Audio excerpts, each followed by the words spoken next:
Halo, apa kabar semuanya? Semoga kalian semua sehat. Kali ini Citray akan membahas alur cerita film berjudul Corrective Measures yang dirilis tahun 2022. Film ini bercerita tentang kehidupan penjara yang amat terasa berat jika kita tidak mempunyai nama besar di luar penjara. Oke, tidak usah berlama-lama, bagaimana alur ceritanya? Mari kita saksikan sampai selesai.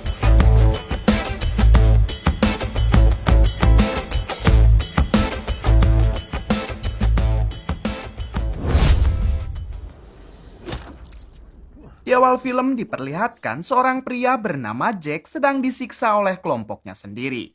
Hal itu disebabkan karena Jack tidak berhasil menghabisi targetnya yang bernama Payback dan hanya bisa melukai keluarganya saja.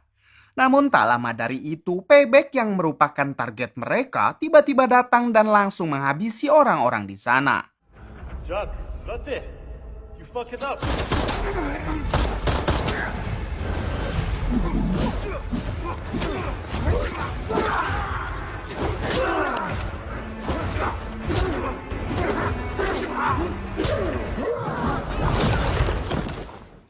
Setelah berhasil menghabisi mereka, Jack sangat senang karena dirinya akhirnya bisa selamat berkat bantuan Payback.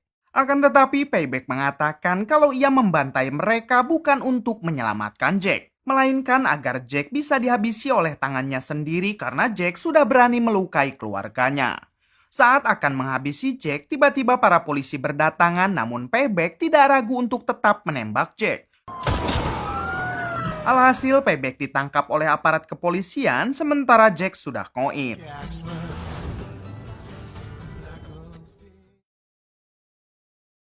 Beberapa tahun sebelumnya diceritakan kalau peperangan nuklir telah terjadi akibat keserakahan oknum manusia. Karena hal itu efek radiasi yang dihasilkan dari perang nuklir tersebut membuat umat manusia sengsara dan dikabarkan miliaran orang meninggal secara cuma-cuma. Namun di satu sisi, efek dari radiasi itu malah membuat sebagian manusia bermutasi menjadi manusia super. Karena adanya manusia super yang tentunya lebih tangguh daripada manusia biasa, akhirnya banyak dari manusia super yang melakukan tindakan kriminal. Oleh sebab itu, Amerika Serikat menerapkan sebuah hukum yang diperkhususkan untuk manusia super. Bukan hanya itu, Amerika juga sudah menyiapkan penjara khusus bagi mereka dan penjara itu disebut Santib. Kembali ke Payback yang kini akan dimasukkan ke penjara Santib karena Payback juga merupakan bagian dari manusia super. Karena Payback ini adalah penjahat kelas kakap yang sangat terkenal, stasiun TV sampai mengundang secara online kepala penjara Santib untuk memberikan beberapa informasi. Ini dia kepala penjara Santib yang bernama Walton. Walton awalnya cukup senang ketika ia diwawancarai. Namun tak lama Walton malah dicecar dengan pertanyaan-pertanyaan yang menyudutkan penjara Santib. Hal itu karena beredarnya rumor mengenai penjara Santib yang suka semena-mena terhadap para tahanannya. Walton yang sudah tidak tahan lagi, ia pun langsung marah dan mematikan sambungannya. Tell me how to do my job. Kembali ke Payback yang kini sedang digiring masuk ke dalam penjara. Di sini kita juga diperkenalkan dengan seorang napi baru bernama Diego. Diketahui Diego ini hanya memiliki kekuatan empati, yaitu ia bisa merasakan apa yang sedang dirasakan oleh orang lain, bukan kekuatan fisik seperti para napi lainnya. Diego Diaz, you're an empath. Saat para napi sudah dikumpulkan, petugas sipir menjelaskan kalau penjara ini memiliki sistem yang bisa meredam kekuatan super. Sistem tersebut bernama Nuli, yaitu alat yang dipasangkan di kaki para napi. Bahkan dengan sistem Nuli, sekelas Payback pun terlihat tidak berkutik. Right. Sebelum dimasukkan ke selnya masing-masing, Walton yang merupakan kepala sipir di penjara ini mengatakan kalau mereka jangan pernah bermacam-macam karena Walton bisa saja langsung menghabisi mereka tanpa ampun. Alright, grab your shit. Get inside. Let's go. And he will flee from you. Keesokan harinya saat para napi sedang berkumpul, Payback langsung ditantang oleh seorang pria yang kebetulan pria itu adalah pria yang adiknya pernah dihabisi oleh Payback. Walaupun kekuatan mereka sudah diredam oleh sistem Nuli, namun mereka masih mempunyai fisik sebagai manusia normal hingga terjadilah pergelutan.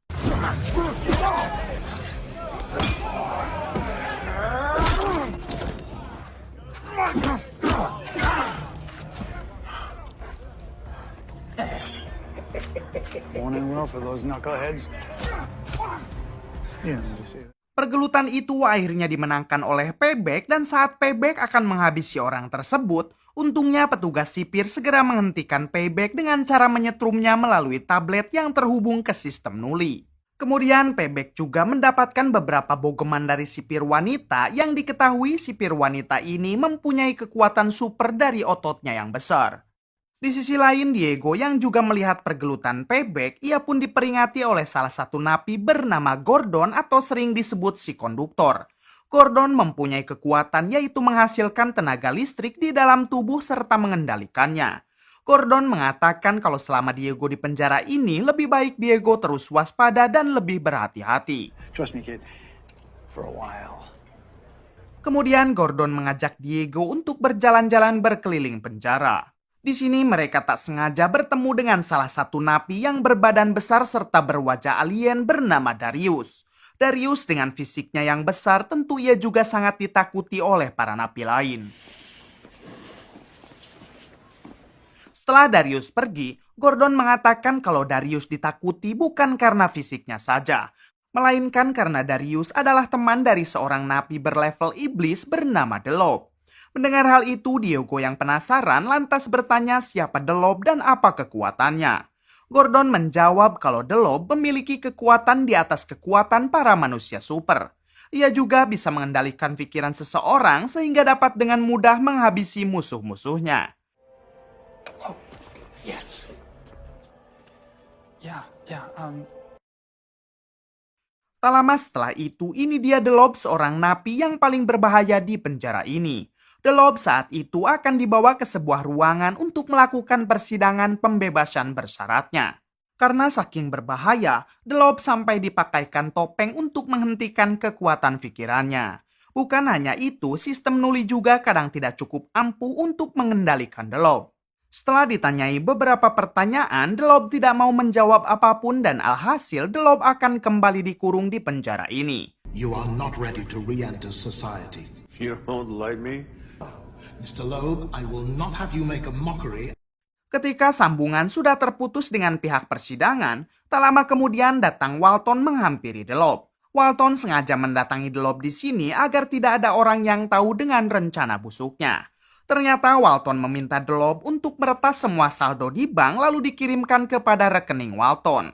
Hal itu ia lakukan karena Walton sebentar lagi akan pensiun sementara uang pensiunnya tidak seberapa. Walton juga mengatakan jika The Lob tidak mau menuruti keinginannya, maka The Lob dipastikan akan dibinasakan. The Lob menjawab kalau ia akan menuruti perintah Walton, namun sekarang The Lob sedang lemah akibat penyakit yang selama ini ia derita. Now you're gonna give me your fortune, every single cent. But I'm gonna need a few things. Keesokan harinya di klinik penjara terlihat seorang dokter cantik sedang merawat para pasiennya termasuk Payback yang kemarin babak belur dihajar petugas sipir. Tak lama Diego datang ke ruangan klinik karena kebetulan Diego ditugaskan menjadi pembersih di klinik penjara. Si dokter yang merasa Diego tidak berbahaya, ia pun menghampiri Diego lalu sempat mengobrol bersama. Nice to meet you. Don't let Morales get to you. Diego. Well, I'm Isabel.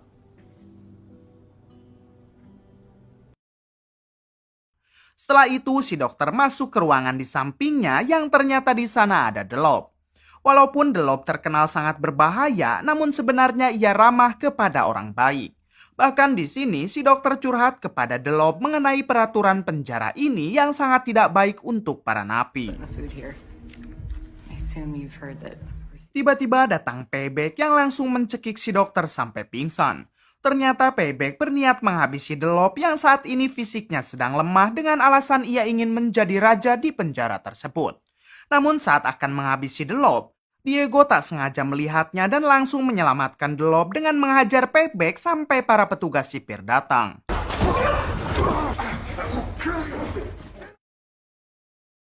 Karena insiden itu, keesokan paginya semua napi menaruh hormat kepada Diego dengan memberikan sebuah puding karena Diego telah menyelamatkan The Lob. Bahkan teman Diego yaitu Gordon juga ikut senang dengan aksi yang dilakukan Diego tersebut. Tak lama berselang, Diego dihampiri oleh Darius yang mengatakan kalau The Lob ingin mengobrol dengan Diego di depan selnya. Saat sudah bertemu, The Lob langsung mengucapkan terima kasih atas bantuannya kemarin. Padahal walaupun tidak dibantu Diego, The Lob masih bisa dengan mudah menghabisi Payback. Di sini The Lob menawarkan Diego untuk menjadi salah satu anak buahnya. Namun Diego menjawab kalau ia akan pikir-pikir dulu. Di balik itu, Walton yang berada di ruangannya tiba-tiba dihampiri oleh asistennya bernama Felicia. Ternyata Felicia sudah tahu dengan rencana Walton yang ingin memanfaatkan The Lob demi keuntungan pribadi Walton. Mendengar hal itu, Walton menyuruh Felicia untuk tutup mulut dan apabila Felicia berani mengusiknya, Walton tidak akan segan membuat laporan palsu agar Felicia bisa langsung dipecat. Walton juga berjanji jika ia sudah pensiun, maka jabatan kepala penjara akan diberikan kepada Felicia. Big boy chair, insubordination. Beberapa hari berikutnya, kini waktunya Gordon masuk persidangan karena hari ini adalah hari pembebasan bersyaratnya. Diketahui Gordon sudah mendekam di penjara Santib selama 10 tahun. Saat persidangan berlangsung, Gordon mencoba menjawab semua pertanyaan hakim dengan ramah. Namun si hakim yang sudah disogok oleh Walton malah mencecar pertanyaan kepada Gordon dengan pertanyaan yang tidak masuk akal. Hingga Gordon naik darah dan balik mengatakan kata-kata kasar kepada hakim. Alhasil Gordon akan kembali di penjara untuk 10 tahun ke depan. Ternyata Walton tidak akan membiarkan satupun napi bisa keluar dari penjara ini sebelum dirinya pensiun. What you doing? Oleh karena itu, Gordon curhat kepada Diego kalau selama ia di penjara, Gordon tidak pernah terlibat kerusuhan apapun dan selalu berbuat baik. Namun entah kenapa tiba-tiba saja hakim menambah masa hukumannya lagi. Gordon yang sangat kecewa dengan sistem penjara ini tiba-tiba didatangi oleh Darius yang langsung memberikan sebuah garpu besi kepada Gordon. Ternyata garpu besi itu pemberian The Lob karena di dalam sana semua napi memakai garpu plastik berwarna kuning kecuali The Lob. You okay?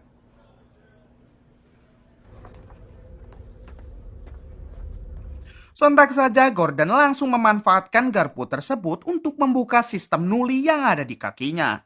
Setelah itu Gordon mencabut kabel lalu menyetrumkannya ke tubuh Gordon untuk menambah kekuatan. Karena kita tahu Gordon bisa mengendalikan listrik. Karena hal tersebut, generator penjara menjadi rusak untuk beberapa saat.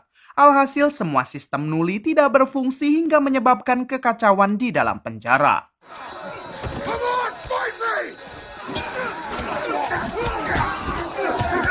Tak lama dari itu, generator kembali hidup dan sistem nuli juga kembali berfungsi. Para petugas segera menyetrum semua napi lalu dimasukkan ke sel mereka masing-masing.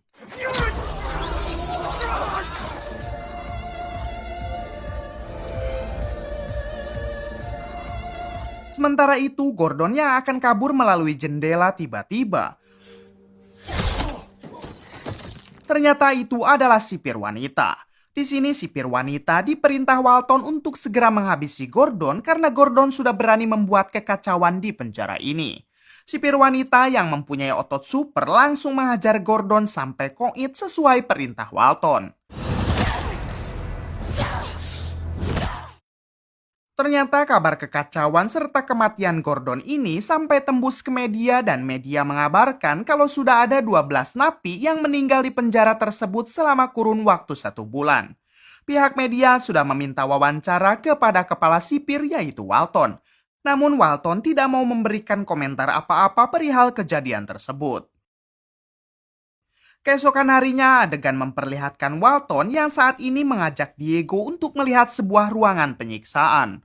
Ternyata Walton sudah mengendus kedekatan Diego dengan The Lob. Walton mengatakan kalau Diego harus melaporkan semua informasi yang Diego dapat dari The Lob. Karena kalau tidak, Walton akan memasukkan Diego ke ruangan penyiksaan ini. Diketahui kalau ruangan penyiksaan tersebut amat sangat menyakitkan, bahkan manusia super pun hanya bisa bertahan beberapa hari di dalam sana. Just don't cross me. You understand, boy? Setelah itu, Walton menghampiri sel Delob dan di sini Walton menyuruh Delob untuk segera melakukan rencananya sebelum Walton benar-benar pensiun. Walton meminta Delob melakukannya besok. Namun Delob mengatakan kalau tubuhnya masih sakit dan kekuatannya belum bisa digunakan. Walton memberitahu kalau 1 minggu lagi ia akan pensiun dan di hari itu Delob harus sudah mentransfer semua uang bank ke dalam rekening pribadinya. Jika hal itu tidak Delob lakukan, maka Delob akan dipastikan binasa dengan dimasukkan ke dalam ruangan penyiksaan. Delob menjawab kalau di hari itu ia pasti sudah sembuh seperti sedia kala. Diketahui Delob sebenarnya bisa kapan saja menggunakan kekuatannya. Namun perihal tubuhnya, Delob memang benar-benar sakit dan sepertinya tidak akan bisa sembuh. Beberapa hari kemudian, Felicia menghampiri Walton di ruangannya. Felicia bertanya kenapa Walton mengurangi jatah makanan untuk para napi. Walton menjawab kalau ia akan pensiun dan jelas Walton sedang butuh banyak uang. Mendengar Walton yang terang-terangan mengkorupsi uang makan para napi, Felicia tentu kesal namun ia tidak bisa berbuat apa-apa. Di sisi lain, Diego terus membersihkan klinik dan ia pun menjadi sering berbincang dengan si dokter. So, what about you, Let Morales get to you, Doctor. Diego? Singkat cerita, di hari terakhir pensiunnya Walton, Felicia dibuat kecewa karena yang akan menjadi kepala sipir selanjutnya malah diberikan kepada orang lain. Padahal Felicia sangat ingin merubah sistem di penjara ini menjadi lebih baik lagi. Now you know what I gotta put up with. Educated. Wait and see, won't we? Setelah itu, Walton mendatangi sel Delob agar Delob mentransfer uang bank ke rekening pribadinya menggunakan kekuatan Delob supaya tidak terlacak. Saat sedang mentransfer uang tersebut, Delob juga menghack sistem Nuli. Alhasil sistem Nuli lumpuh total dan para napi bisa menggunakan kekuatannya kembali untuk berbuat kerusuhan. Terlihat orang yang dulu hampir dihabisi Payback kini sudah berubah menjadi monster lalu melawan kembali Payback. Bukan hanya itu, para napi juga dengan beringas membuat seluruh penjara porak-poranda.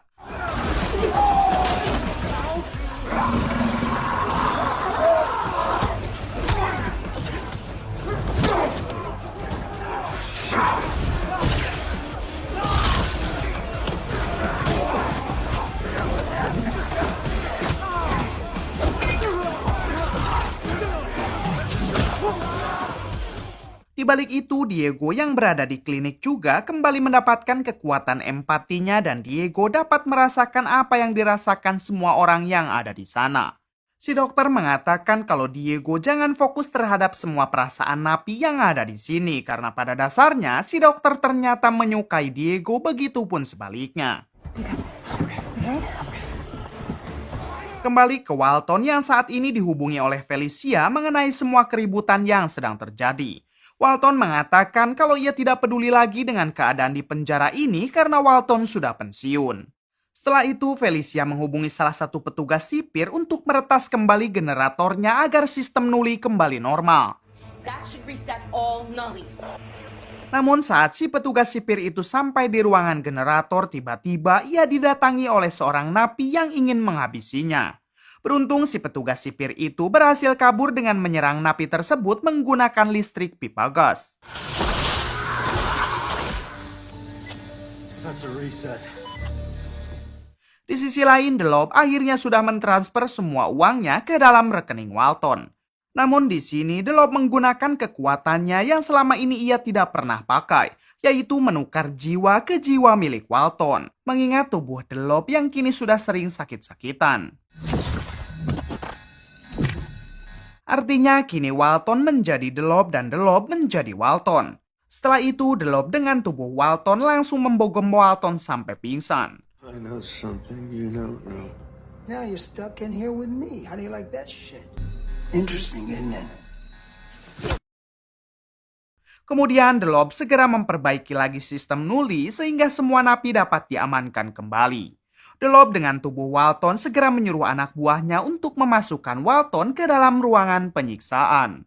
Setelah itu, Delob memberikan jabatan kepala sipir kepada Felicia karena ia tahu Felicia adalah orang baik. Deductive leaps, you gotta make those when you're in. Who said that they were in the generator room?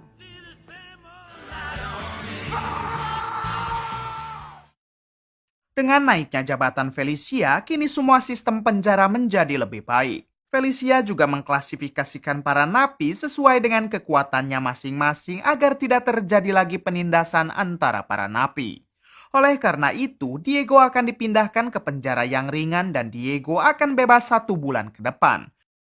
Si dokter mengatakan kalau ia akan selalu menunggu bebasnya Diego. Di sisi lain, The Lob yang kini memakai tubuh Walton otomatis menjadi konglomerat dengan semua uang yang ia miliki sekarang. The Lob juga tidak lupa untuk membebaskan sahabatnya yaitu Darius. Kemudian film pun tamat. Bagaimana menurut kalian? Info sedikit kalau film ini adalah film terakhir untuk aktor legendaris yaitu Bruce Willis. Katanya Mas Bruce sudah mulai sakit-sakitan dan kita hanya bisa mendoakan semoga Mas Bruce cepat sembuh seperti sedia kala. Amin. Oke, cukup sekian dari saya. Mohon maaf bila banyak kesalahan. Salam dari Prime Movie.